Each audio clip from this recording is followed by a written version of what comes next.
2007 Ford Fusion. Go ahead and grab your plastic trim tool. Go ahead and just start at the top, kind of get in there, pry it towards you.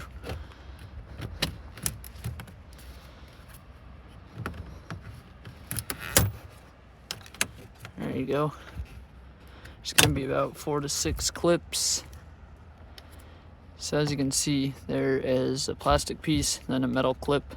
So it's these metal clips that you're trying to kind of latch on, push down, and slide out. And then you just unplug the wires, so push down on the tab.